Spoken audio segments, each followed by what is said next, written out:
नमस्कार. Yes news महाराष्ट्रामध्ये आपल्या सर्वांचे स्वागत.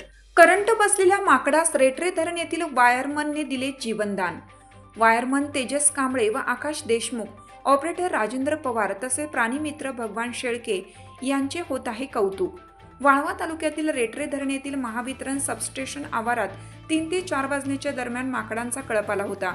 त्यातील एक माकड महावितरण इमारतीवरती गेले असता त्यांनी उडी मारून सबस्टेशन यार्डमध्ये असलेल्या ट्रान्सफॉर्मरवरती उडी मारली असता त्याला करंट बसल्याने ते खाली कोसळले व काही क्षणात परिसरातील लाईट बंद झाली व मोठा शॉर्ट सर्किटचा आवाज झाला. मोठा आवाज झाल्याने वायरमन तेजस कांबळे व आकाश देशमुख, ऑपरेटर राजेंद्र पवार हे गेले असता त्यांना हे दृश्य दिसलं.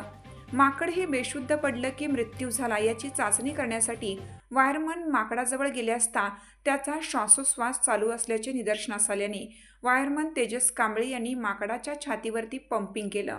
त्यानंतर त्याची हालचाल चालू झाली तर आकाश देशमुख यांनी त्या माकडास पाणी पाजले. त्यानंतर ते जागे झाले, पण त्याच्या मांडीला दुखापत झाली असल्याने ऑपरेटर राजेंद्र पवार यांनी प्राणीमित्र भगवान शेळके यांना दूरध्वनीद्वारे माहिती देण्यात आली. त्याच्यावरती प्राथमिक उपचार करण्यात आले. शेवाळे यांनी अशा प्रकारच्या अनेक प्राण्यांवरती उपचार व मदत केली असल्याने शेवाळे हे परिसरात प्राणीमित्र म्हणून परिचयास आहेत. प्राण्यांवरती अपघात झाल्यानंतर कोणीही त्यांना मदत करण्यासाठी पुढे येत नसल्याने त्यांनी खंत व्यक्त केली. पण या वायरमनने मात्र या प्राण्याचे जीव वाचवल्यामुळे त्यांनी मात्र त्यांचं कौतुक केलं आहे. माझं नाव भगवान शेवाळे, मी राहणार रेटरे धरण. मी अशा प्राण्यांची सेवा करतो जे जखमी झालेत किंवा काय झालेत किंवा असं शॉक लागून वगैरे जे प्राणी जखमी होतात त्यांच्यावर मी घरगुती उपाय करून यांना व्यवस्थित करून सोडून देत असतो. असे जवळ 3-4 केसेस मी आत्ता केलेले आहेत. एक तर पूर्ण जळलेली होती आणि प्रेग्नेंट होती, शिवाय तिच्या पोटाला पिल्लू होतं.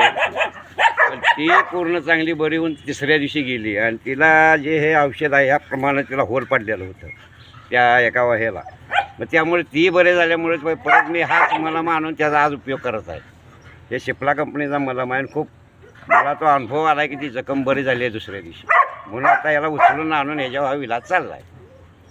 बघू आता ह्याचा विलाज किती रिस्पॉन्स देईल. आणि मला MSCBच्या लोकांनी बरंच मला सहाय्य केलं. म्हणजे त्यांच्या तिथे पडल्यानंतर त्यांनी बरंच बेशुद्ध पडल्यानंतर त्यांनी पंपिंग करून त्याला जीवन केलं. हे फार मोठं उपकार केला त्या प्राण्यावर. त्यांचा आभार मानलं पाहिजे. आता पुढचा आभार आता बघू आता हे जे कसं मानायचं ते आम्ही. पण MSCBवाल्याचे मी खूप आभार मानतो की त्याने यांना जगवलं. हे फार महत्त्वाचं आहे. म्हणजे गेलेली केस त्यांनी जिवंत केली. आता याला पूर्ण जीवन करणं आता आमच्या हातात आहे.